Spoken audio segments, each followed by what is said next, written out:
அனைவருக்கும் ஆனந்தமான இறைவணக்கம். ஆன்மீக சிவ சொந்தங்களே, 2026 வைகாசி முதல் நாள் உங்கள் குலதெய்வத்தின் பரிபூர்ணமான அருளையும் சகல செல்வங்களையும் பெற்றுத்தரும் வேப்பிலை பூஜை உங்கள் வீட்டில் எப்படி செய்யணும்னு சொல்லித்தர போகிறேன். எளிமையான பூஜை தான். உங்களால் முடிஞ்சா, உங்களுக்கு நேரம் கிடைச்சா இந்த பூஜையை செய்யுங்க. அவ்வளவு அருமையான பலன்கள் கிடைக்கும்.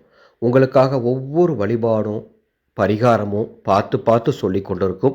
இந்த சேனலை இதுவரைக்கும் நீங்கள் சப்ஸ்கிரைப் பண்ணலாம், சப்ஸ்கிரைப் பண்ணிக்கோங்க.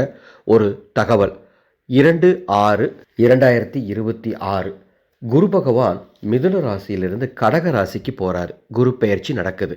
அதை முன்னிட்டு மேசம், ரிஷபம், மிதுனம், சிம்மம், துலாம், தனுசு, மகரம், கும்பம் ஆகிய ராசிக்காரங்க கண்டிப்பாக பரிகாரம் பண்ணிக்கோங்க.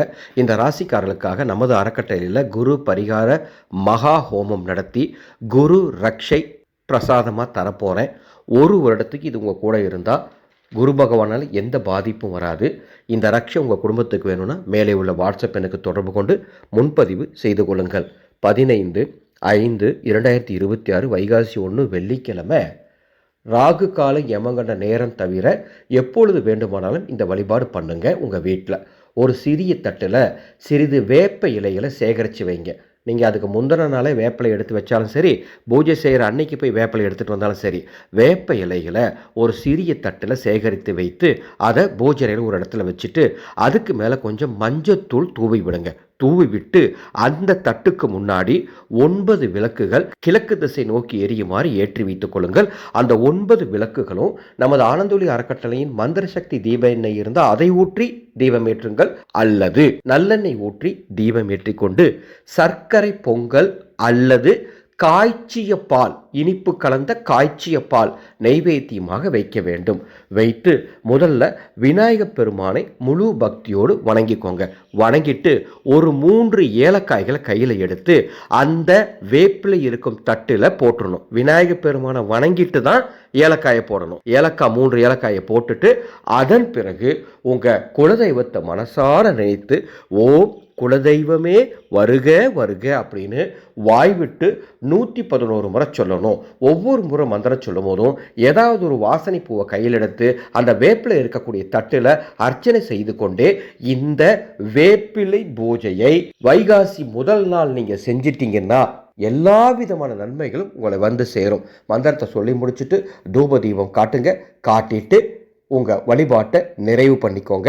நிறைவு பண்ணிவிட்டு ஒரு அரை மணி நேரம் கழித்து அந்த விளக்குகளை குளிர வச்சு எடுத்து வச்சுருங்க. அந்த தட்டில் இருக்கக்கூடிய வேப்பிலை மற்றும் மஞ்சள் மற்றும் ஏலக்காய் இந்த 3ஐயும் எடுத்து ஒரு துணியில் கட்டி வீட்டுக்கு வெளியே ஏதாவது ஒரு இடத்துல கட்டி விட்டுருங்க. 3 நாள் கழித்து அதை எடுத்து அப்புறப்படுத்திடுங்க. இந்த எளிய வழிபாட்டை செய்து குலதெய்வத்தின் அருளை பெற அன்போடு அழைக்கின்றேன். இந்த செய்தியை உங்களுக்கு தெரிந்த அத்துணை பேருக்கும் பகிர்ந்து கொள்ளுங்கள். வைகாசி அமாவாசை 16/5/2026 எனது குருநாதரின் ஜெயந்தி நாளை முன்னிட்டு அதர்வன வேத முறைப்படி 108 சீடர்கள் வேத மந்திரம் ஓத குலதெய்வ பூரண கும்பம் செம்பினாலான கும்பத்தை அடியேன் கட்டித்தரப்போகின்றேன். இந்த கும்பம் உங்கள் வீட்டுக்குள்ளே இருந்துச்சுன்னா பீரோவில் வைக்கலாம், அல்லது பூஜை அறையில் கூட வைக்கலாம். இருந்துச்சுன்னா உங்கள் குடும்பத்தை நோக்கி, உங்கள் வீட்டை நோக்கி உங்கள் குலதெய்வம் ஓடோடி வரும்.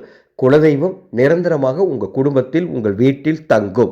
இதற்கு பெருசாக எந்த பூஜையும் பண்ண வேண்டாம். பெரிய மந்திரங்கள் எதுவும் கிடையாது, விரதங்கள் எதுவும் கிடையாது, கட்டுப்பாடு எதுவும் கிடையாது.